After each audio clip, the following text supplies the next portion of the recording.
What is your most disturbing, scary, or creepy real story? Part 1. The Descent into Darkness.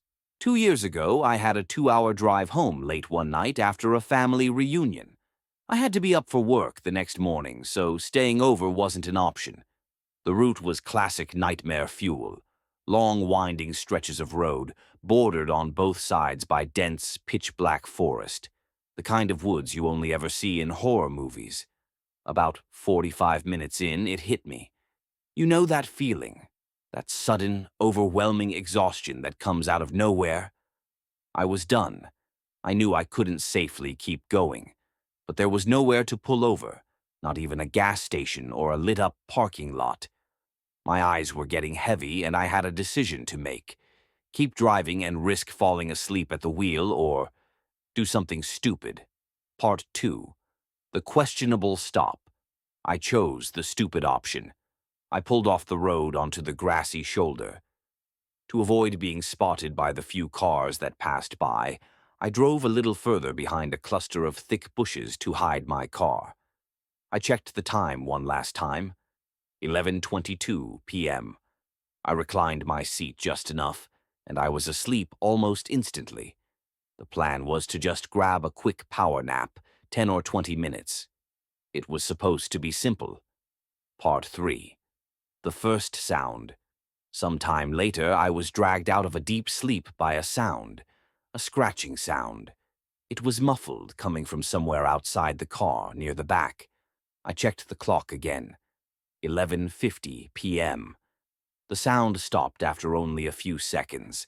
I was still half asleep and couldn't be bothered to look around. I told myself it was just a deer or a raccoon. I simply closed my eyes and went straight back to sleep. Part 4. The Glimpse. Then I woke up again. The first sound had been unsettling, but this time, it was truly terrifying. The scratching was back, and this time it was relentless. It wasn't just a tap or a scrape.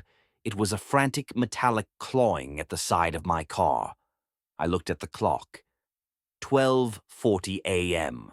The thought flashed through my mind. Why would an animal return almost an hour later? And why would it be making this much noise? My heart pounding, I forced myself to look up into my rearview mirror. The scratching stopped abruptly. And just before the shadows consumed it, I caught a fleeting glimpse of something human-shaped, scrambling away from my car and disappearing into the black forest. A chill shot down my spine. The old urban legend, the hook killer scratching the car door. I wasn't sticking around to find out if it was true. Part 5. The Confrontation. I threw the car into drive and sped back onto the road, tires spitting gravel. I didn't slow down until I was coming around a sharp bend, no more than 100 yards from where I'd been sleeping. And that's when I saw it. There was a car parked on the side of the road, just like mine had been. The driver's side door was wide open, swinging slightly in the silence.